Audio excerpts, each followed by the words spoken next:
नमस्कार मंडळी, welcome back to my YouTube channel. मित्रांनो, मागच्या भागापासून आपण जी.ए. कुलकर्णींचा पारवा हा कथासंग्रह सुरू केलाय. मागच्या भागात आपण काकणे ही कथा ऐकली होती.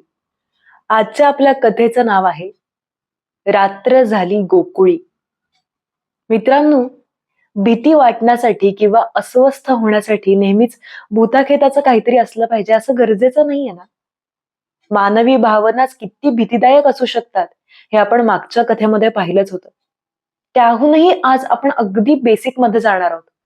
भूक म्हणजे काय, दारिद्र्य म्हणजे काय, गरिबी म्हणजे काय, अंगाचं दुखणं म्हणजे काय. या गोष्टी माणसाला, त्याच्या मनाला, त्याच्या शरीराला इतक्या अस्वस्थ करतात की त्याची आपल्याला भीती वाटायला लागते. या कथेमध्ये मी सुंदर हा शब्द वापरणार नाही, पण भयंकर वर्णन केले आणि मला प्रचंड कौतुक वाटतं जी.ए. कुलकर्णींचं की इतकं इमॅजिनरी, इतकं काल्पनिक आणि तरीही इतकं खरं वाटणारं कसं असू शकतात गोष्टी. काल्पनिक मी म्हणणार नाही, कारण त्यांनी नक्कीच हे कुठेतरी पाहिलं असेल, पण या गोष्टी या शब्दांमध्ये मांडता येणं हे काहीतरी दिव्यच आहे. मी काय म्हणतेय नेमकं हे तुम्हाला आजची गोष्ट ऐकून नक्कीच कळेल. त्याच्यामुळे अधिक वेळ न दवडता मी आजची गोष्ट सुरू करते. रात्र झाली गोकुळी.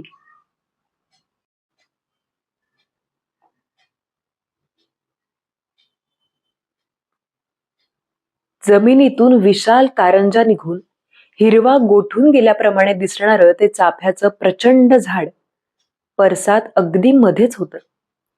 त्याची मुळं आजूबाजूच्या 5-6 घरांखाली गेली असतील. रात्री वाऱ्यात ते झाड 1000 पानांनी सळसळू लागलं की अर्ध्या गल्लीची झोप आपल्या फांद्यांप्रमाणे चाळवे. त्याच्या भोवतालीच समोरच्या बिऱ्हाडातील भांडी घासण्याची जागा होती आणि तेथे सदोदित राख, काशा खापरीचे तुकडे पडलेले असत. परवा पावसाळ्यात डाव्या बाजूची भिंत मध्येच कोसळली. त्यामुळे रस्त्यावरील पाणी सरळ अंगणात साठू लागलं आणि ते काळवंडलं. त्या सतत ओलीमुळे गोकुळचा उंबरठा हिरवाचार होऊन शेवाळाने निसरडा झाला. मागच्या बाजूला असलेलं हे घर म्हणजे एकच सोपा होता, पण वारणाईनं तट्टी बांधून त्यात एक लहानशी खोली केली होती. दुसऱ्या बाजूनं रॉकेलचे डबे उघडून तात्पुरती भिंत झाली होती. सुरुवातीला तो पत्रा झगझगीत दिसे, पण 2 पावसाळ्यांतच तो तांबरला व त्याला बारीक भोके पडली. तट्टीतच वारणाईनं चौकोनी भोक पाडून छोटीशी खिडकी केली होती, परंतु नंतर तिच्या कडा बोंदऱ्या होऊन ती वेडीवाकडी झाली. शिवाय नंतर तट्टीला तशीच अनेक भोकं पडल्यामुळे मूळची खिडकी कोणती हेच समजेनासं झालं. या साऱ्यामुळे आज चूल सुरू झाली की धुराच्या अनेक पट्ट्या त्यातून निघत. बाकीच्या बिऱ्हाडांना परसात यायला रस्ता तेथूनच होता आणि तेथे सांद्रीतून अंग तिरपे करून जावे लागे. भाजी किंवा तांदूळ निवडायचे झाले की अर्धवट आत रस्त्यावर बसावे लागे. अशाच वेळी नेमके कुणीतरी परसात जायला यायचे. मग सारे गोगलगाईच्या शिंगाप्रमाणे आत घ्यावे लागे. ते लोक धुरामुळे वारणायला ऐकू जातील अशा शिव्या देत.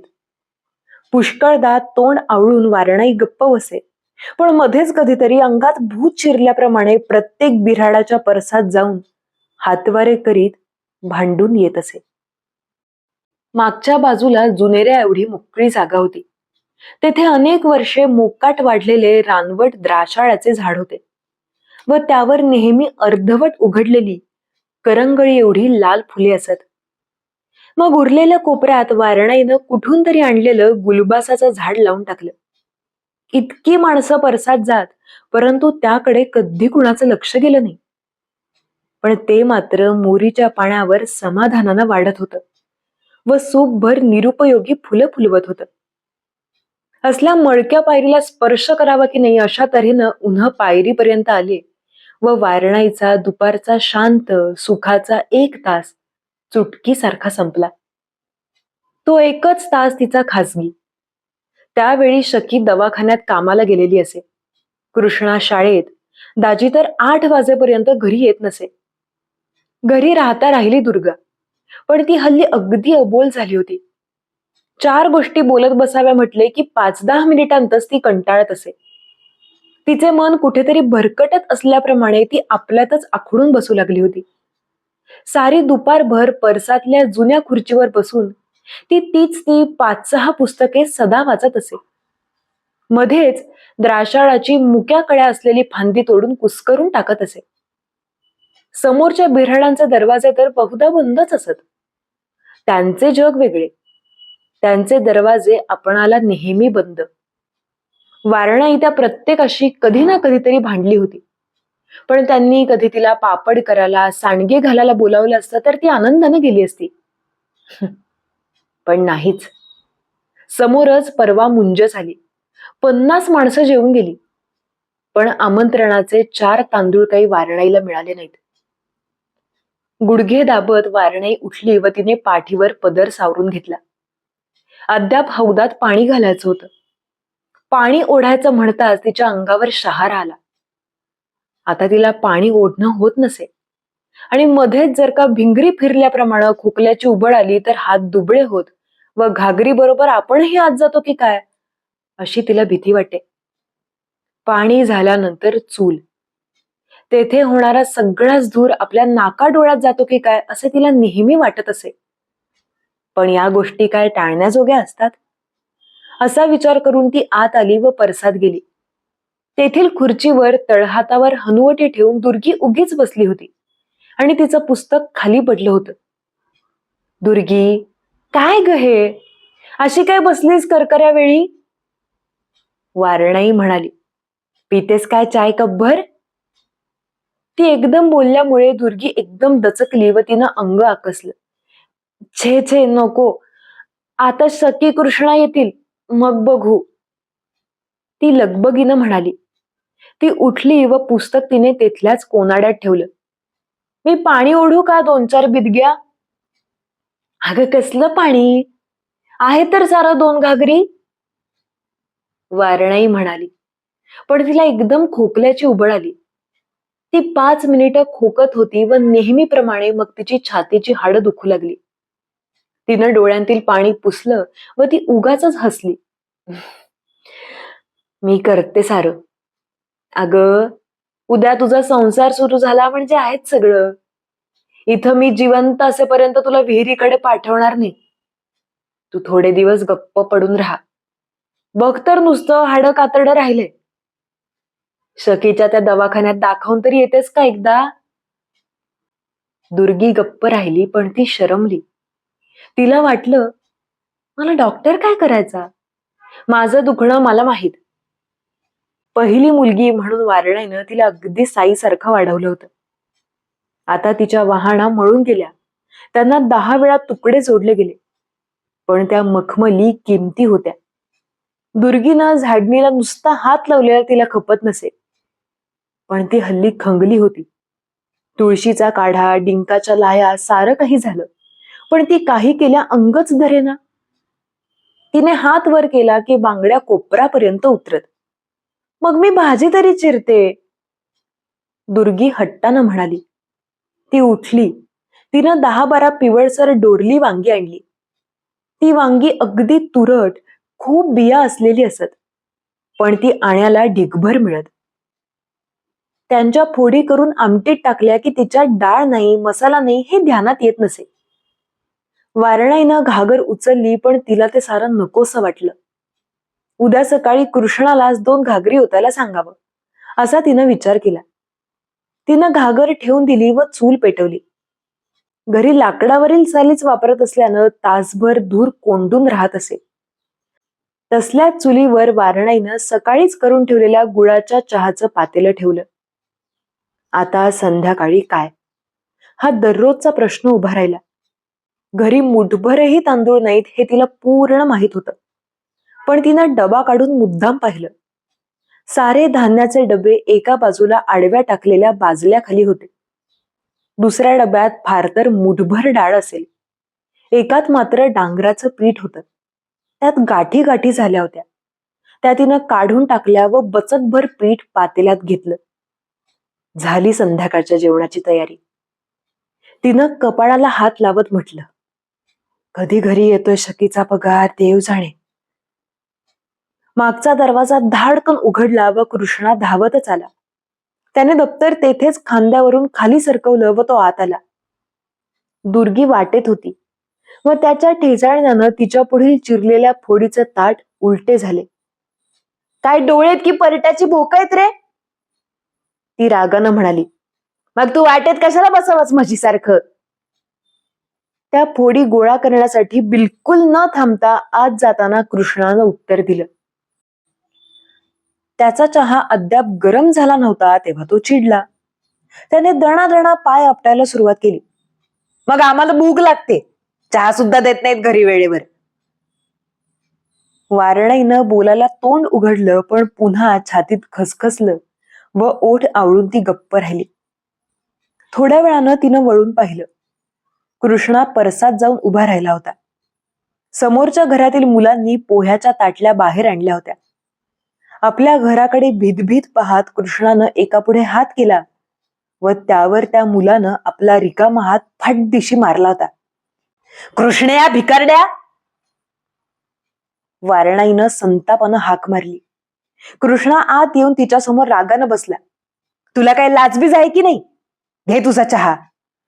अगं ते दुष्काळात जन्मलंय कार्ट.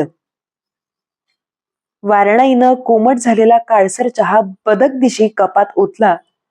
कप त्याच्या पुढे आदळला. समोर फक्त चहा पाहून कृष्णाचं तोंड गाडग्यासारखं झालं. नुसताच चहा प्यायचा? त्यानं चिडून विचारलं. ते कालचे चुरमुरे संपले?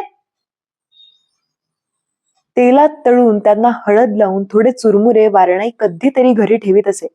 ते कधीच संपले. काल देखील त्याला मिळालेले चुरमुरे खरे म्हणजे शकीच्या वाटणीचे. तिला चुरमुऱ्यात हल्ली चव वाटत नसे. चहा देखील तिनं घेतला न घेतला असंच चालायचं. दवाखान्यात पुष्कळ लोक घरच्या बाळंतिणीसाठी चहा आणत. त्यातील तिला मिळत असे म्हणे. कृष्णा, आज गिरणीत जायचंय सखारामकडे, वारणाई सांगू लागली. पण तोवर घटघटा चहा पिऊन कृष्णा बाहेर सटकला सुद्धा. काय करावं कार्ट्याला, असं म्हणत वारणाई त्याच्याकडे पाहतच राहिली. कोपऱ्यावरील गिरणीत काम करणारा सखाराम पूर्वी समोरच्या घरात खोली घेऊन राहत होता. त्यावेळची जुनी ओळख. आलेल्या दळणातून तो मुठपासा धान्य बाजूला काढून ठेवत असे. त्यातील थोडे तो मधून मधून वारणाईला देत असे. परंतु आता सखारामकडे जाणार तरी कोण? शकी लहान होती तोपर्यंत ती आनंदानं गिरणीत जात असे. दुर्गी देखील जायला नाही म्हणायची नाही, पण सखारामनं तिची एकदा थट्टा केली. ती तिनं मनाला लावून घेतली. वास्तविक त्यावेळी हसायला गिरणीत तिसरं कोणी सुद्धा नव्हतं. पण आता तिच्या पुढे सखारामचं नाव काढण्याची सोय नव्हती. बरं, असा सुस्कारा सोडून वारणाई चुलीकडे वळली. आता करकरीत संध्याकाळ झाली. वारणाईनं कंदील लावला. त्यावेळी तिच्या ध्यानात आलं की त्याची काच फुटलीये. हे त्या शकीचंच काम असलं पाहिजे. आज सकाळी तिला काच स्वच्छ करायला सांगितली होती आणि फोडल्यावरही शहाजोगाप्रमाणे तिने ती जशीच्या तशी ठेवून दिली होती. दवाखान्यात लागल्यापासून तिचं कामाकडे लक्ष नाही हेच खरं. आज कसं काय कुणास ठाऊक दाजी लवकर घरी आला. त्याने कोट टोपी खुंटीवर ठेवली आणि खिशातून विड्या एक पुडी हातात घेऊन तो काही न बोलता वारणाई समोर बसला. त्याच्या डोक्याला टोपीचा कच पडला होता व तो त्यावरून हात फिरवत होता. त्याचा चेहरा त्रस्त दमलेला दिसत होता. त्याने एक विडी काढली व चुलीतील जळत्या सालीवरच पेटवली. काम फार होतं आज? वारणाईनं विचारलं. दाजीने एक सुस्कारा सोडला. चालायचंच, तो म्हणाला. आज चहा आहे का थोडा? म्युन्सिपाल्टीच्या दवाखान्यातनं मी 2 गोळ्या आणल्यात, त्यामुळे चहा बरोबरच घ्यायच्यात. घ्या की, शकीचा चहा आहेच. वारणाई चटकन कप भरत म्हणाली. तिचं काय, घेतला ना घेतला, शिवाय तिला चांगला अर्धा तास यायला. शकीचा म्हणताच दाजीनं हात चटकन मागे घेतला. तिचा नको, उगीच तोंड करत बसेल ती, मलाच नंतर दे की ग, तो म्हणाला. नको, आत्ताच घेऊन टाका त्या गोळ्या, नाहीतरी सारा अंगावरच काढायची सवय तुम्हाला, आग्रहानं वारणाई म्हणाली. दाजीनं चहा बरोबर एक गोळी घेतली व काही न बोलता तो विडी ओढू लागला. शकी आली ती चटक चटक वाहाणा वाजवीतच. तिनं वाहाणा काढल्या व त्या खुंटीवरील पोलक्यानं स्वच्छ पुसून वरच्या कोनाडात ठेवून दिल्या. ती आत आली व सरळ बाजल्यावर जाऊन आडवी झाली. हुश्श, दमले बाई, अंग दुखायला लागलं. दाजी, वारणे कुणी काही बोललं नाही. होय का ग, बस जरा वेळ तू. तू आहेस म्हणून घरात 30 रुपये तरी येतात. असं वारणेनं म्हणावं असं तिला फार वाटलं, पण ती काहीच बोलत नाही हे पाहून ती हिरमुसली. आपला फार अपमान झाल्यासारखं तिला वाटलं आणि या घरात सारे लोक ऐत खाऊ कृतज्ञ आहेत अशी तिला चीड आली. खरं म्हणजे तिचे पैसे अद्याप घरी आलेच नव्हते. पहिल्या रुपयातून तिनं 2 तलम पातळ व वाहाणा घेतल्या होत्या. नाही म्हणायला तिनं घरी एकदा 3 आण्यांच्या गोवाऱ्याच्या शेंगा आणल्या होत्या. चहा नाही माझा? तेथेच कपड्यांच्या ढिगावर रेलत तिनं विचारलं. हा काय होतोय 5 मिनिटात? वारणाई म्हणाली, तुझा होता शिल्लक पण तो यांना दिला. त्यांना कसली तरी गोळी. पण शकीचा धीर सुटला व तिनं वारणाईचं पुरतं ऐकूनही घेतलं नाही. उसळून ती म्हणाली, मग दुर्गीचा कृष्णाचा चहा द्यायचा होतास. सारं होतंय ते माझ्याच बाबतीत. दुर्गी तुझी लाडकी लेक ना. वारणाईनं हात मांडीवर ठेवले व शांतपणे शकीकडे पाहिलं. तिच्यात ताबडतोब येणारा अनिवार्य संताप नव्हता, पण शकीच्या मुस्कटात एक काडकण ठेवून द्यावी म्हणजे तिच्या आवाजातील उर्मटपणा निवळेल असं तिला वाटलं. पण तिनं तो मोह आवरला. मात्र तिच्याकडे पाहायला लागू नये म्हणून ती शकीकडे पाठ करून बसली. दुर्गी आत आली व शकीकडे पाहू लागली. तिथे टेकून बसू नका बाईसाहेब, माझं धुतलेलं पातळ आहे. ती एकदम तुटकपणे म्हणाली. अंग वळवून शकीनं अंगाखालचा पातळाचा चोळामोळा काढला व तो तेथूनच अव्यवस्थितपणे दुर्गीच्या अंगावर फेकला. घे तुझं पातळ, तुझं आपलं ठीक आहे बघ. घरी बसायचं, खायचं. पातळ चुरगळलं म्हणून काय झालं ग? ती म्हणाली व पुन्हा मागे रेलली. दुर्गीने पातळ तेथेच बाजूला ठेवलं आणि ती खाली बसली. खालची जमीन ओलसर होती व जरा जोरात पाऊल टाकलं की पोपडे पायांना चिकटून येत. मोरीजवळची भिंत तर अगदी भुसभुशीत झाली होती आणि त्यातच हल्ली घराला कुठेतरी घूस लागली होती. दररोज सकाळी उठून पाहिलं की ढिगभर माती दिसे. वारणाईनं रस्त्यावरील दगड गोळा करून तसली बिळत 3-4दा तरी बुजवली होती, पण मग लगेच दुसरीकडे घूस उकरत असे. काल बाजल्याखाली माती दिसली होती. दुर्गी बसली होती पण तिचं सारं लक्ष शकीकडे होतं.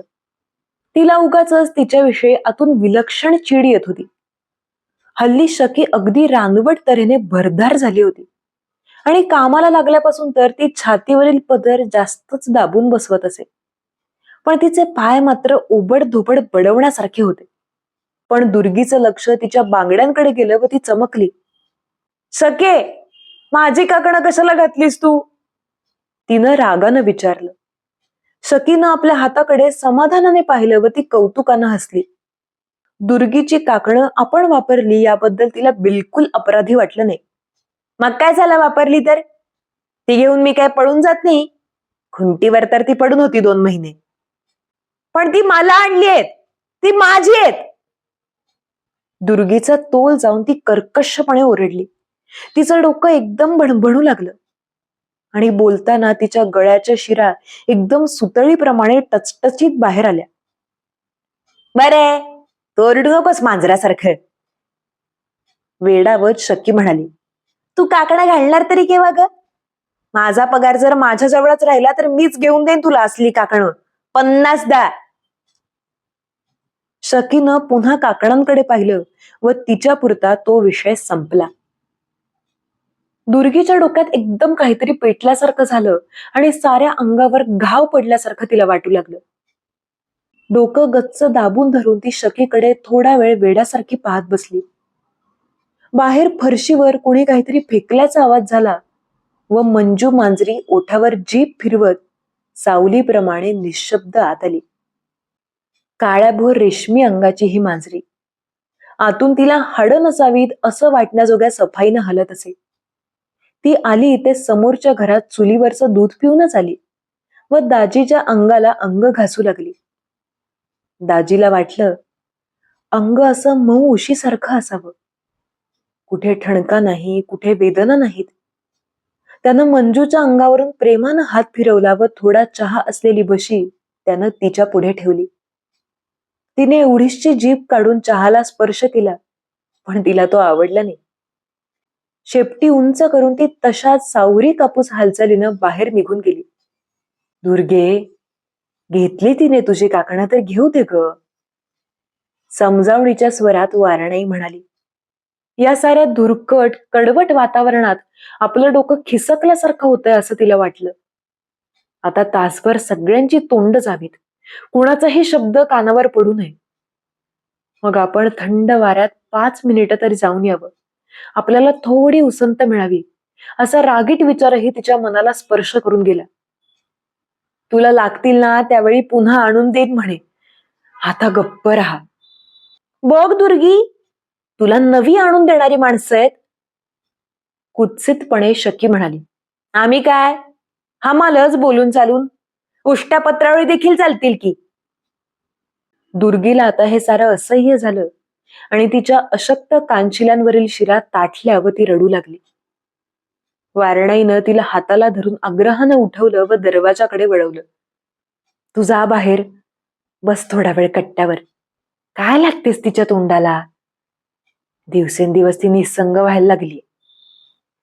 वारणाई म्हणाली. दाजी देखील उठला व बाहेर येऊन कट्ट्यावर उकिडवा बसला. हे सारे शब्द त्याच्या कानावर पडले, पण त्यांच्या अर्थाचा त्याला स्पर्शही झाला नाही. आयुष्यावरील एक थर त्यानं बैलाच्या मानेवरील जाड कातळ्याप्रमाणे निबर केला होता. हा झुरका शेवटचा, त्यानंतर तो कधीच मिळणार नाही अशा हावरेपणानं तो छाती भरून दूर घेत होता व विडी ओढताना विडीच्या लाल टोकातच फक्त त्याच्या मनाची धग दिसत होती. त्याच्या खांद्याचं हाड न हाड दुखत होतं आणि सारं अंग मरगळल्यासारखं झालं होतं. हे दुःख नको, हे ओझं नको असा वैताग त्याला आला होता. त्याच्या हेड क्लार्कनं 2 गाड्या लाकडं घेतली होती व ती माळ्यावर रचण्यासाठी त्यांना दाजीला बोलावलं होतं. 2 तासभर तो लाकडं नेत होता, वर रचत होता. हल्ली खाली वाकलं की डाव्या बाजूला छातीत मोठी तापलेली सुई सावकाश खोल रुतवल्याप्रमाणे बारीक पण असह्य कळ येत असे. हे त्यानं वारणाईलाही सांगितलं नव्हतं. एकदा तर हातातील लाकडं तशीच धडाधडा खाली टाकून तो असहाय्य उभा राहिला होता. त्याचा चेहरा घामानं डबडबला होता आणि त्या बाईनं कपभर चहा देखील दिला नव्हता. दाजीला वाटलं नको ही नोकरी, घरदार सोडून जावं कुठेतरी, कुठेही मसणात. बाजूच्या आवारात झाडीबुडी जास्त असल्यानं संध्याकाळी खूप डास येत. दाजी मधून मधून हात फिरवत होता, पण तो उगाचच. हे देखील श्रम नकोत, सारी दुखरी हाडं हलवणं नको असं त्याला वाटत होतं. बराच वेळ झाला, पण दुर्गी अद्यापही हुंदके देत होती. दाजी काही बोलला नाही. हे आणखी दुःख, आपल्यालाच आयुष्याचा कोंब. हौसेनं तिला वाढवलं, तिचे लाड केले. पण आता पुढे काय? उद्या जर आपण पटदिशी रस्त्यातच पडलो तर हिचं काय? वारणाईचं काय? ती खोकून खोकून हैराण झाली. म्हणजे दाजीला वाटे हा खोकला तिचा जावा, आपल्याला यावा. सध्यापेक्षा आपल्याला काय जास्त सहन करावं लागणार आहे. पण ती मात्र फाटक्या पण रुंद पानांच्या मोठ्या काल्याच्या केळीसारखी. तिला हा खोकला नको. सारं घर तिनं पाठीवर सांभाळले. दाजीनं विडी टाकली व तो उठला. दुर्गी, फार वेळ बसू नको वाऱ्यात, डास फार आहेत. तो आत येता येता म्हणाला. काही न बोलता दुर्गीने मान हलवली. दाजी आत आला तो पाठ चेपतच. वारणाईनं त्याला जवळची फळी टाकली व म्हटले, बसा थोडा वेळ इथंच, जेवायचं झालंच की. दाजीला बसणं नको होतं. सणसणणाऱ्या पाठीला कुठेतरी आधार ताण मिळेल असं पडायचं होतं. त्यानं काही न बोलता आषाढभूतपणाने बाजल्याकडे शकीकडे पाहिलं. शकीने निर्विकारपणे त्याच्या नजरेला नजर भिडवली, पण ती हलली नाही. एक सुस्कारा सोडून दाजी फळीवर बसला. त्यानं पाठीनच भिंत चाचपली व त्यातल्या त्यात बरी जागा पाहून तो टेकला व त्यानं गुडघ्याभोवती हात गुंडाळले. दुर्गी बाहेरच बसलीये, जणू स्वतःशीच तो म्हणाला. डास आहेत तिथं. दुर्गी अद्याप बाहेर कट्ट्यावर होती. समोरील आउट हाऊस मध्ये दिवा लागल्यावर तिला शकीचा, डासांचा, चुरचुरणाऱ्या डोळ्यांचा विसर पडला. तिचा जीव गोळा होऊन उठला व ती अगदी कावरी बावरी झाली. लक्ष्मण घरी परत आला होता. तो त्या इमारतीत रातपाळीचा पहारेकरी होता.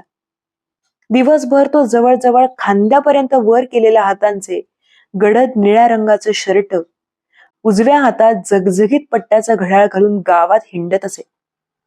तासन तास आपल्या खोलीबाहेर उभा राहून डोक्यावर तुऱ्यासारखे केस आणण्याचा प्रयत्न करीत असे. दुर्गी गलबलली. आत्ताच्या आत्ता त्याच्याकडे जावं व धरणं धरून बसावं असं तिला वाटू लागलं. पण तिनं तो मोह आवरला. पण आता तिला तेथे बसवेना. असंच जर आपण येथे बसून राहिलो तर झोपेत असल्याप्रमाणे आपण आपल्या नकळतच तिकडे चालत जाऊ असं वाटून ती पटकन उठली व आत आली. कृष्णा नव्हता तरी देखील ती जागा माणसांनी गच्च झाल्यासारखी वाटू लागली. दुर्गी हलकेच बाजल्याच्या कडेला बसली. शकीची पावलं तिथेच होती. तिनं नखं रंगवायला कधी सुरुवात केली होती कोणास ठाऊक, पण त्या रुंदाड टाच फुटक्या पावलांवर तो रंग गावंढळ वाटत होता. ते जणू रक्ताचे डाग असल्याप्रमाणे दुर्गीने शकीकडे पाहिलं व तिला शकीचा फार राग आला. बाहेर कसली तरी गडबड ऐकू आली व कोणीतरी लाथेनच दरवाजा उघडला. कडी खळखळा हल्ली व चौकटीतून मुठभर माती घरंगळली. मागून कोणीतरी ढकलल्याप्रमाणे कृष्णा आत आला. त्याच्या मागे शेजारच्या वकिलाचा गडी मारुती होता. चोर कार्टे पोलिसांच्या ताब्यातच द्यायला पाहिजे होतं, चांबडीच काढली असती बेरडाची. तो खेकसला. वारणाई चटकन उठली व तिने कृष्णाला जवळ घेतलं. त्याचा चेहरा लालसर झाला असून त्यावर बोटं उठली होती. काय केलंय त्यानं? तिनं विचारलं. शकी एका अंगावर वळली व तिनं मारुतीकडे पाहिलं. मारुती तिच्याकडे पाहून हसला, पण लगेच वारणाईकडे पाहून तो चिडून म्हणाला, विचार की तुझ्याच कार्ट्याला. गेले 15 दिवस परसातील दुधी भोपळा दोडकी चोरली जात. मी म्हणायचा कोण बरं इथं यायला सोकावलंय? आज पण बेरडाला नेमका पकडला. 4 दिवस पाळतीवर आहे आणि आज हा येतोय साला. कृष्णानं चोरी केली या गोष्टीवर वारणाईचा विश्वास बसेना. ती एकदम तापल्यासारखी लाल झाली. आग लाव तुझ्या भोपळ्या दोडक्यांना. त्याला काय करायचे तुझी दोडकी घेऊन? काय रे कृष्णा, तू घेतलीस याची भाजी? नाही ग, मी कशाला घेऊ यांची भाजी? हुंदके देत कृष्णा म्हणाला, मला काय करायचे याची दोडकी घेऊन? मी कशाला घेऊ? वेडावत मारुती म्हणाला, मग आमचा बरसात काय तुझ्या बापाचं गाठुडं होतंय? दाजीने निर्जीव डोळ्यांनी वर पाहिले. हे सारं दुसरीकडे कुठेतरी निराळ्याच भाषेत चालल्याप्रमाणे तो सारं निर्विकारपणे पाहत होता. त्याचा चेहरा एकदम सुरकुतल्यासारखा झाला व त्याने दात आवळून धरले. डाव्या बाजूला सुई सलू लागली होती. ती खोलखोल जाऊ लागली. वारणाई, कृष्णा, मारुती व सगळ्यांभोवती जाळाची थरथरती लाल कड असल्याप्रमाणे त्याला दिसू लागलं आणि त्यानं छातीवर हात दाबून मान खाली घातली. पुन्हा सापडला तर तंगडीच मोडून देईन अशी तंबी देऊन मारुती निघून गेला. वारणाईनं कृष्णाकडे पाहिलं. अस्वस्थपणे चुळबुळ करीत तो एका पायावरून दुसऱ्या पायावर होत होता. मी तिथं गप्प उभा होतो आणि दुधी भोपळ्याचा वेल अंगावर पडला. कोणी विश्वास ठेवणार नाही हे माहीत असूनही कृष्णा आवेशानं सांगू लागला, पण तू त्यांच्या परसात कशाला गेला होतास रे मरायला? शकीनं शरमून विचारलं. कृष्णा गप्प बसला. वेल कोसळत नव्हता. भोपळा तोडत असता मांडव मोडला होता. गिरणीच्या बाजूला भटाचं दुकान आहे. तेथे भाजी देखील मिळत असे. त्या दुकानात मागच्या बाजूने गेलं की भट दुधी भोपळे, दोडकी यांना 2-4 आणे देत असे. परवा दिवशी दोडक्यांवर आलेली 2 आण्यांची कृष्णानं बटर बिस्किटं घेतली होती आणि 2च्या सुट्टीनंतर सारा वेळ शाळा सुटेपर्यंत तो बाहेर चिंचेखाली बसून ती बिस्किटं कुरकुरीत समाधानानं खात होता. वारणाईनं तर एकदम हपकाच खाल्ला. ती ताडकन त्याच्या दिशेनं उठली, पण लगेच तिनं भिंतीचा आधार घेतला. खोकल्यानं असहाय्य होऊन ती मटकन खाली बसली. पण खोकत असताही बटबटीत ओलसर डोळ्यांनी ती त्याच्याकडे पाहत होती. त्या डोळ्यांतील रागानं तिला जे काही सांगायचं होतं ते सांगितलं. वारणाईनं दणदणात 4 ताटल्या आदळल्या व वाट्या मांडल्या. भाकऱ्या दुपारच्याच. त्यातल्या त्यात पातळशी भाकरी बघून तिनं एका ताटलीत घातली व ती दुर्गीकडे सरकवली. चल ग दुर्गी, घ्या खाऊन, ती सगळ्यांनाच उद्देशून म्हणाली. वांग्याच्या फोडी असलेलं लालसर पाणी तिनं चुलीवरूनच सगळ्यांना वाढलं. डांगराच्या पातेल्यात काळसर ताक ओतून तिनं ते पातळसं केलं व पानात थोडं थोडं ओतलं आणि ती भिंतीला टेकून बसली. थोडा वेळ कोणी बोललं नाही. बाजूच्या घरातील लोक फिरायला जाऊन परत आले असावेत, कारण रेडिओ सुरू झाला होता. त्याबरोबर आवाज सुद्धा ऐकू आला. बाबा, बाळाला न्हाणीत न्यायचंय, आलो. लगेच कोणीतरी तत्परतेनं म्हणाल. शकी खिस्स दिशी हसली व वारणाईलाही गंमत वाटली. त्यांचं सगळंच अरिष्ट काम, ती म्हणाली. बाजूच्या घरात आपटे नावाचा वजने मापे तपासणारा इन्स्पेक्टर राहत होता. नवरा बायको दोघेही अगदी त्याच उंचीची, तशीच लठ्ठ. ही दोघे नसून घरात आल्यावर पातळ नेसणारी, बाहेर जाताना पॅन्ट घालणारी अशी एकच व्यक्ती आहे, असं शेजाऱ्या बाजारांच्या मुलकर्णी खिदळत एकमेकींना सांगत. पण बहुधा ते तसं नसावं, कारण घरात 1.5-2 वर्षांचा मुलगा होता. त्याचं खाणं पिणं, कपडे घालणं, झोपणं या साऱ्याची 5-5 मिनिटांनी सगळ्या बिऱ्हाडांना वर्दी मिळे आणि ती सारी कामं बाबाला करावी लागत. आहो बाबा, बाळाला आंघोळ घालायचे. स्वयंपाकघरातून लठ्ठ थुलथुलीत लाडीक हाक यायची. मग हातातील वर्तमानपत्र, सिगरेट तशीच टाकून बाबा धावत स्वयंपाकघराकडे येई. पण बाबा, बाळाचा टॉवेल सोप्यालाच राहिला. पुन्हा सोप्यापर्यंत धावपळ. आणि तो बेबी सोप माडीवरून नाहीच का आणला. जिन्यावर धडपड, धाडधाड आवाज व मग न्हाणी घरात हजेरी. फार सुखी कुटुंब होतं ते. त्या घरात भांडण झालेली कधी कुणी ऐकली नव्हती. बाई गोल नेसून शेपटा सोडणारी व पुस्तक समोर ठेवून वजन मापाने स्वयंपाक करणारी. एकदा तिनं थालीपीठ करायचं ठरवलं. पीठ मळून पातेल्याला लावावं असं बिचाऱ्या पुस्तकानं सांगितलं.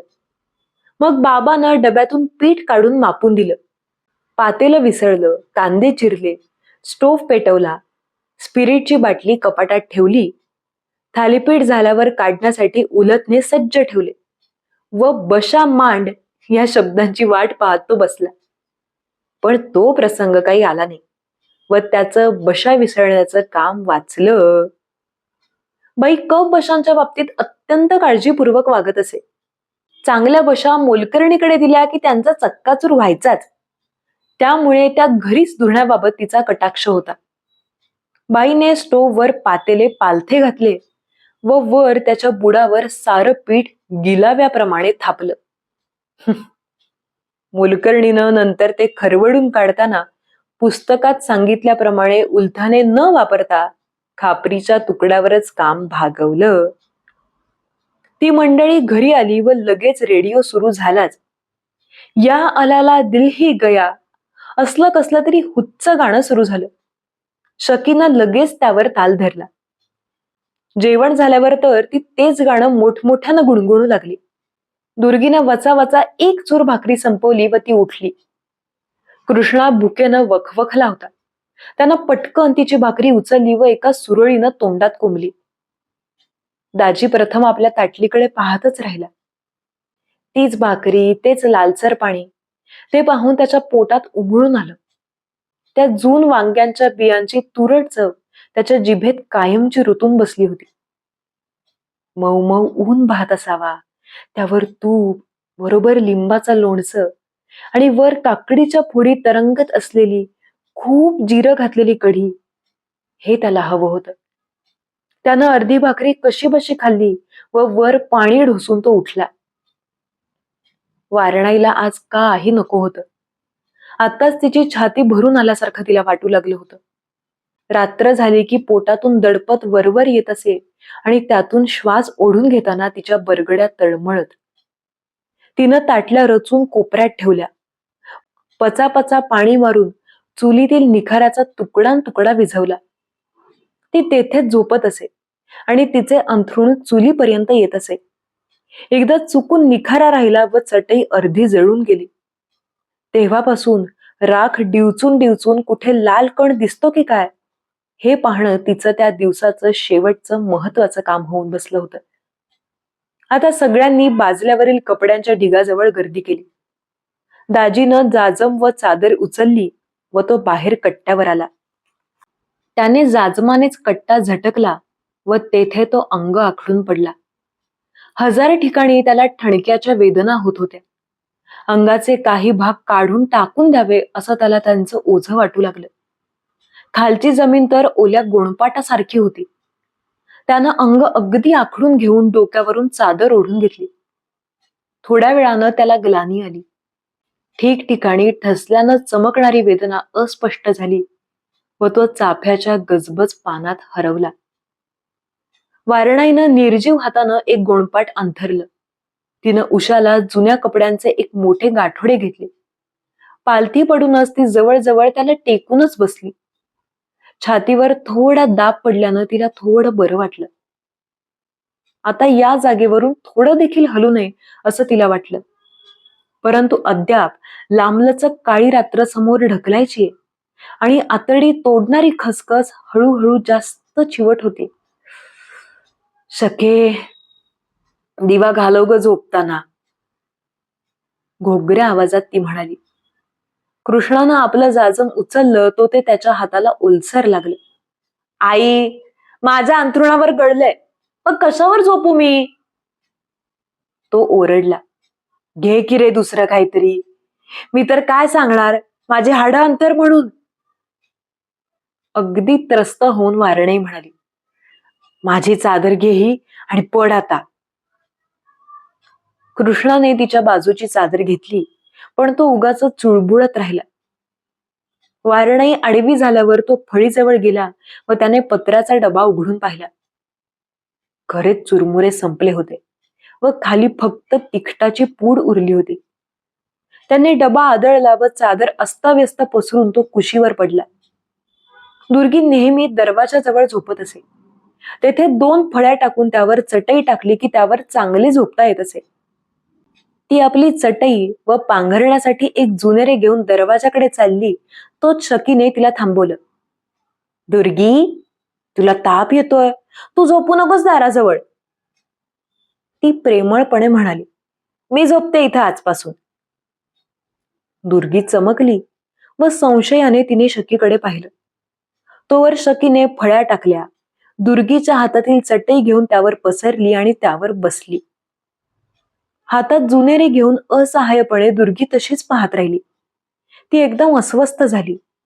ती शकीजवळ आली आणि म्हणाली, मला तापबीप काही येत नाही, मी माझ्या जागेवर झोपणार. जणू जीवन मरणाचा प्रश्न त्यावर अवलंबून असल्याप्रमाणे पाय आपटत ती हट्टानं म्हणाली, पण इथंच काय एवढं, तू झोप की भाजल्यावर. तिच्याकडे पाहत निश्चयानं शकी म्हणाली. फार असहाय्य वाटल्यामुळे तर दुर्गीचा संताप वाढला.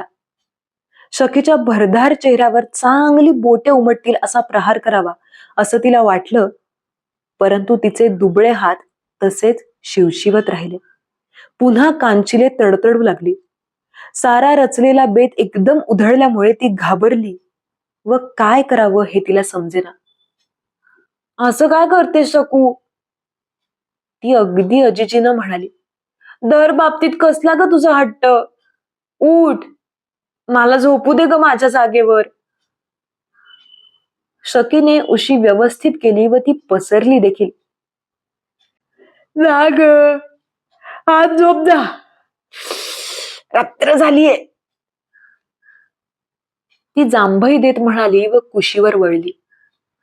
संतापाचे अश्रू आवरत पाय आपटत दुर्गी बाजल्याजवळ आली व तिने दंडिशी अंग टाकलं. तोंडाखाली जुनेऱ्याचा गोळा ठेवून ती हुंदके देऊ लागली. शके, दिवा काढलास का? वारणाईनं पालथं पडूनच विचारलं. तिला कोणी उत्तर दिलं नाही. कृष्णा हलकेच कुशीवर वळला. खोकत वारणाई उठली, कृष्णाच्या पायाला ठेचाळून पुढे गेली आणि शकीच्या उशाजवळ खांबाला असलेला दिवा तिनं घालवला व पुन्हा येऊन ती गाठोड्याला टेकून बसली. आता तेथे सारं शांत झालं. थोड्या वेळानं दुर्गीचा उमाळा ओसरला व उष्ण कोरड्या डोळ्यांनी आढ्याकडे पाहत ती पडून राहिली. कृष्णाच्या पोटात अजून भूक मांजराप्रमाणे हिंडत होती. त्यानं पाठीवर झोपण्याचा प्रयत्न केला. तो साधत नाही म्हणून तो डाव्या कुशीवर वळला. पण भूक काही केल्या आवरेना. वारणाईनं उपवासाचे दाणे कुठल्या तरी डब्यात ठेवले होते व सारे डबे बाजल्याखाली होते. त्याने अंधारातच हात पुढे केला. तो एक लहान डबा धक्क्यानं कोसळला व त्याचा खडखडाट एकदम फार मोठा वाटला. त्याने पटकन हात मागे घेतला व तो अंग चोरून पडला. सुरू झाले जळले उंदीर, वारणाई स्वतःशीच मोठ्यानं म्हणाली. तिचा थोडा थोडा डोळा लागू लागला. तो कृष्णाला तहान लागली. पाणी वारणाई झोपली होती त्या कोपऱ्यात होतं. कृष्णानं भांड बुडवून घटाघटा आवाज केला व परतताना तो वारणाईला ठेचाळला. कार्ट तरी, विव्हळत वारणाई म्हणाली. शेजारच्या रेडिओचे ओघळ अद्याप वाहत होते. दूर तालमीमध्ये सोंगट्या खेळणाऱ्यांचे ओरडणे मधूनच ऐकू येत होते. पण अंधारात एक एक आवाज बुडू लागले. सगळ्यांवर झोपेची झापड येऊ लागली. तोच एकदम धडालकन आवाज झाला व वारणाई दचकून उठून बसली. कोणीतरी पत्र्यावर दगड मारला होता. मागल्या गल्लीतील आचरट कार्टी दररोज हा खेळ करत. त्या आवाजाबरोबर 2-4 कुत्री वचा वचा ओरडू लागली आणि रात्र फाटल्यासारखी झाली. पण सुदैवानं आज 4-5 दगडांवरच भागलं व कुत्री ही कंटाळून गप्प झाली. पण वारणाईची झोप मात्र थोडा वेळ पूर्ण उडाली. मघाची ती सुखकारक जागा शोधत ती गाठोड्यावर सरकू लागली व मध्ये मध्ये पाठ दाबू लागली. त्या आवाजानं बाहेर दाजी उठून बसला. जागा झाल्यावर त्याला थंडीची शिरशिरी एकदम जाणवली व साऱ्या अंगावरून चाकूचे पाते हलकेच सरकल्याप्रमाणे तो थरथरला. त्याने उशाला ठेवलेला शर्ट अंगात घातला व विडी पेटवण्याचा प्रयत्न केला. पण चाफा समोर राक्षसाप्रमाणे उभा राहून आपल्या पानांनी काडीवर फुंकर टाकत होता. दाजीने तोंडावरून चादर घेतली व आत काडी ओढून विडी पेटवली. कुस्करल्यासारखा वेडावाकडा बसून तो झुरके घेऊ लागला. रेडिओ अद्याप चालू होता. स्टेशनचे कार्यक्रम बंद होईपर्यंत तो चालूच असे. पण सवयीने दाजीला त्यातही झोप येत असे. पण आता डाव्या बाजूची वेदना साऱ्या शरीरभर पसरली होती. हे सारे आकारहीन दुःख कुठे अडवावे, कुठे त्याला थांबवावे हे त्याला समजेना. त्याने उसे बदलले व विरुद्ध दिशेला डोके करून तो झोपला. गाण्याच्या कडा असलेल्या वाऱ्याच्या लाटा त्याला बडवत राहिल्या आणि त्याला अस्वस्थ झोप लागली. दुर्गी त्या चाफ्याच्या अखंड सळसळण्याकडे कान देऊन पडली होती. त्याच्या फांद्या अतृप्त तळमळत असल्याप्रमाणे सारख्या हलत होत्या आणि सारखा कोरडा पाऊस पडत असल्याप्रमाणे पानांचा आवाज होत होता. त्यांच्या आवाजामुळे तिचं मन जडावलं व डोळे अर्धवट मिटू लागले. मघा तिला वाटलं त्याप्रमाणे ती हळूच लक्ष्मणकडे गेली.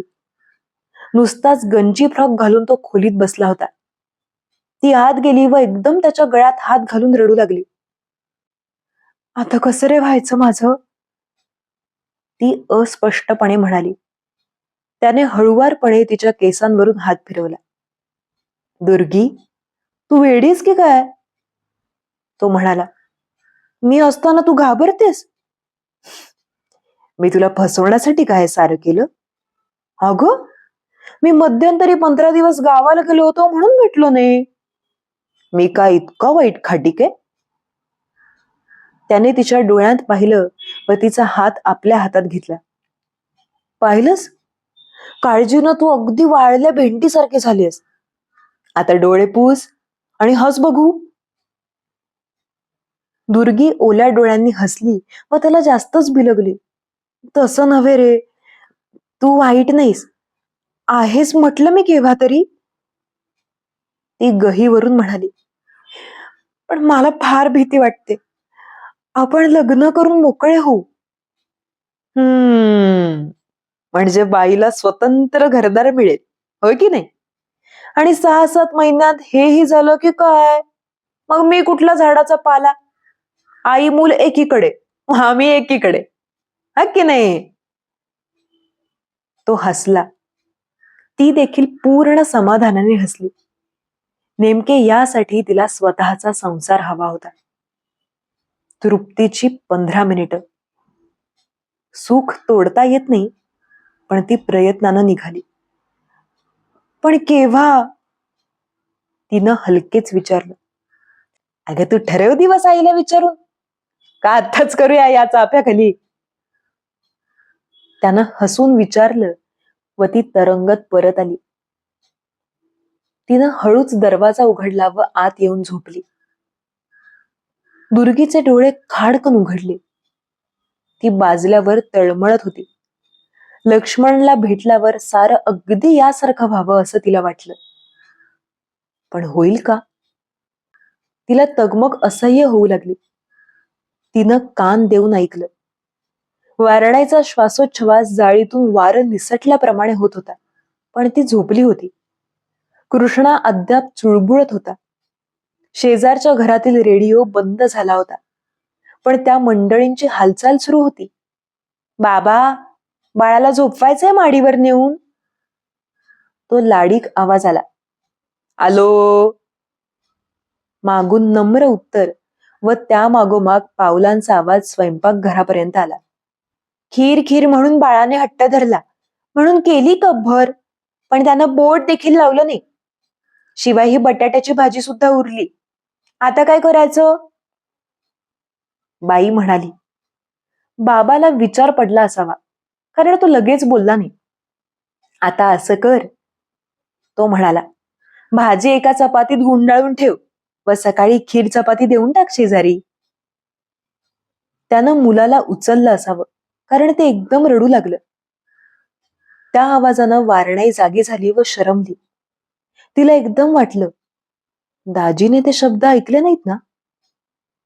शेजारचे अन्न त्यांना नकळत येत असे व मुलांतच वाटले जात असे. तिने काळजीपूर्वक ऐकलं. दाजी झोपला होता. तिला त्यातल्या त्यात समाधान वाटलं व ती पुन्हा झोपली. कृष्णा मात्र एकदम खुलला. दडपून ठेवलेली भूक एकदम जागी झाली आणि ती रांगेत मांडून ठेवलेल्या चपात्या व खिरीची भांडी यावर खुशाल चरू लागली. हे सारे सकाळी देण्याऐवजी आत्ताच का देत नाहीत? मी स्वतः जाऊन आणतो हवं तर. तो अर्धवट उठलाही. पण शेजारच्या घरातील दिवे एक एक जात असल्याचा बटनांचा आवाज आला. दरवाजे बंद होऊ लागले व अखेर जिन्यावर पावलं वाजली. इतका वेळ रेडिओ असल्यामुळे कंपित होत असलेलं घर गोठल्याप्रमाणे शांत झालं. कृष्णानं अखेर निराशेनं चादर तोंडावरून घेतली, पण तेथे फाटलेल्या जागेतून नाक बाहेर ठेवून तो उजाडण्याची वाट पाहू लागला. ती खीर शेवयांची होती. तिचा रंग केशरी होता व मधून मधून बेदाणे येत, आणि बाईला वाटले त्याप्रमाणे ती कब्बर नव्हती, चांगली पातेलेभर होती, मोठ्या पातेलभर. मग ती शकीनं घेतली नाही, दुर्गीनं नको म्हटलं, आणि आईचा तर उपवास होता. केशरी दाट खीर. आत कुठेतरी कुरकुर आवाज सुरू झाला. सारं शांत झाल्यावर घुशीनं आपलं काम सुरू केलं होतं. आवाज कुठून येत होता कुणास ठाऊक, पण तो साऱ्या घरात पसरल्यासारखा वाटत होता. वारणाईचा खोकला सुरू झाला की तो 5-5 मिनिटं टिके. अयो अयो म्हणत ती चेहरा इकडे तिकडे टेके व थोडा वेळ धापा टाके. त्या अवधीत तटकन दोरात ओढल्याप्रमाणे तो कुरकुर आवाज थांबत होता. त्या आवाजाने आपले मन सारखे कुरतडते असे दुर्गीला वाटले. ती हलकेच उठली व पुढच्या दाराजवळ आली.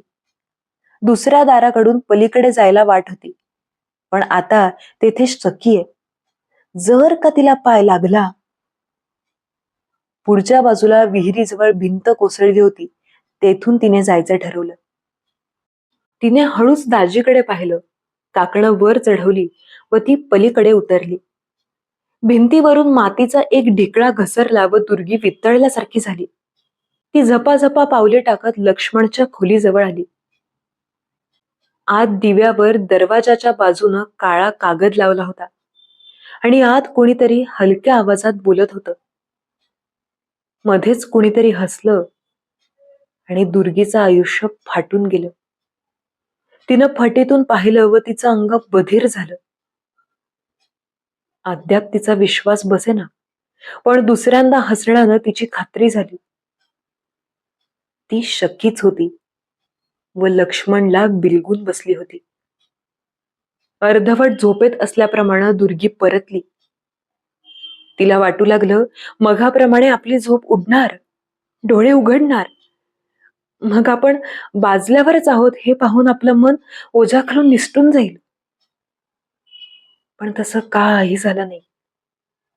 येताना ती विहिरीजवळ क्षणभर रेंगाळली.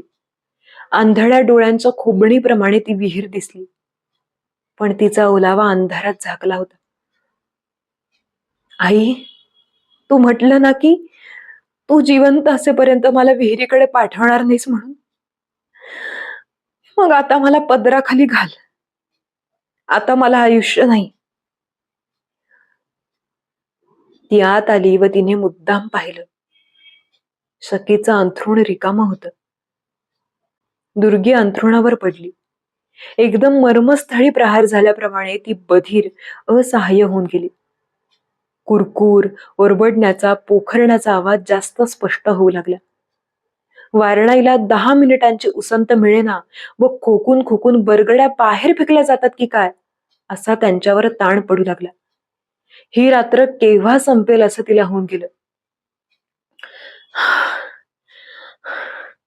दुर्गी, उजाडलं काय ग? धापा टाकतच तिनं विचारलं. दुर्गीच्या कानावर ते शब्द चिंध्यांप्रमाणे पडले. पण एक शब्द उच्चारायचा म्हणजे ओझं ढकलल्यासारखं असं तिला वाटलं व ती गप्प राहिली. कशाला उजाडायला हवं? रात्र अशीच लांब, कधी न संपणारी, आपला चेहरा इतरांना न दाखवणारी राहावी. ती मनातल्या मनात म्हणाली. कृष्णाची ही झोप चाळवल्यासारखी झाली. तो डोळे चोळत उठून बसला. उजाडलं आई? त्यानं विचारलं, परंतु वारणाई पुन्हा गुदमरून टाकणाऱ्या जाळ्यात अडकली होती. चिमूटभर श्वास संथपणे घ्यावा यासाठी धडपडत होती. कृष्णाने इकडे तिकडे पाहिलं व काहीतरी पुटपुटत तो पुन्हा झोपला. शकी केव्हा आली कोणास ठाऊक, पण ती शांत झोपली होती. सारं शरीर उष्ण उबदार झाल्याप्रमाणे सुखावली होती. तिचं पांघरुण पायाजवळ तसंच गोळा होऊन पडलं होतं. ते पांघरुण दाजीला चाललं असतं. थंडीनं त्याचं अंग थरथरत होतं. खालच्या जमिनीला 1000 टेंगळं आहेत आणि ती नेमकी दुसऱ्या भागानं डिवचतायत असं त्याला वाटत होतं. त्याने आतील शब्द अस्पष्ट ऐकले. तोंडावरून पांघरुण काढून त्यानं समोरील छपरावर पाहिलं, पण तेथे गडद अंधार होता. त्याला त्यातल्या त्यात समाधान वाटलं. निदान येथे पडता तर येतं. उजाडलं की पुन्हा खांद्यावर भारी. ते उचलताना दाभणासारख्या रेखा जळत आत चमकणार आणि डोळ्यात पाणी येईपर्यंत खोल खोल जाणार. इतक्यात नको उजाडायला. घुशीचं कुरकुरणं आता अखंडपणे चालू होतं. वारणाईचं खोकणं हे सतत चालायचंच हे तिनं सुद्धा ओळखलं. समोरील घराच्या छपरावरून मंजूचं अधीर कर्कश ओरडणं सुरू झालं. सारी रात्र आपल्या अणकुचीदार नखांनी फाडून चिंध्या करीत असल्याप्रमाणे ती ओरडत होती व त्यामुळे दुर्गीच्या मनावर ओरबडल्यासारखं होत होतं. पहाट व्हावी, पहाट होऊ नये या तालात रात्र आपल्याच गतीने सरकत होती. मंजूला पहाटेची उत्सुकता नव्हती. सारी रात्र जरी एक विशाल काळं मांजर असतं तरी ती त्याच्याशी खेळली असती. त्याला तिनं झुलवलं असतं व क्रूर आनंदानं ती ओरडत राहिली असती. घुशीला रात्र हवी होती. गुलबासाची फुलं मात्र श्रमून डोळे मिटण्यासाठी प्रकाशाची वाट पाहत हिरव्या पानांत थरथरत होती. पहाट व्हावी, पहाट होऊ नये. कुरकुर, खोकल्याचा आवाज, कर्कश ओरडणे, संवेदना बधीर झालेले कोरडे जळणारे डोळे, लाल सुईसारख्या वेदना आणि उफाड्याचे शांतपणे झोपी गेलेले रसरशी तृप्त मांस. पहाट व्हावी, पहाट होऊ नये. पहाट झाली काय न झाली काय याची पर्वा नव्हती फक्त दोघांना. सतत हलणारा चाफा आणि त्याखाली साचलेले कधीच न हलणारे हिरवट काळे पाणी. पहाट काय, रात्र काय, न शमणारी अखंड अस्वस्थता, कधीच न जळणारी चिरंतन मृतकडा. आणि पहाट दूर कुठेतरी ही जर्जर असहाय्य भुकेली म्हातारी रात्र जाण्याची वाट पाहत ती सज्ज होऊन राहिली होती. तिला येण्याची घाई नाही, परंतु मागे रेंगाळत राहण्याचीही तिची तयारी नाही. आणि हवी असो अगर नसो, पहाट ही होणारच.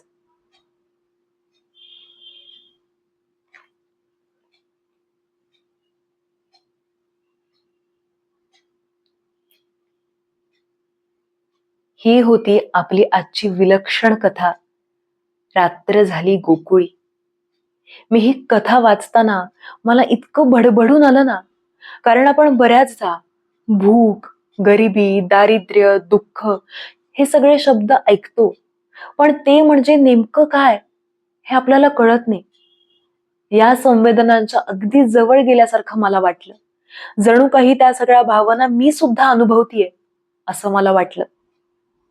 अगदी ज्या साध्या बेसिक मानवी भावना असतात ना, म्हणजे कृष्णाच्या मार्फत भूक म्हणजे काय असेल, वारणाई आणि दाजींच्या मार्फत अंगाचा त्रास म्हणजे काय असेल, शरीराचा त्रास काय असेल, मुलांना सुख देता येत नाहीये याचं गिल्ट काय असेल, सखीच्या मार्फत पैसा आपण कमवतोय मग आपण सुख का उपभोगू नये ही भावना असेल, दुर्गेच्या मार्फत विश्वास म्हणजे काय, पोटात मूल असणं म्हणजे काय, त्याची भीती असणं काय हे असेल, लक्ष्मणच्या मार्फत फसवेगिरी म्हणजे काय हे असेल, आणि मारुतीच्या मार्फत मालकाची का असेना पण आपण दादागिरी चालवायची हे असेल.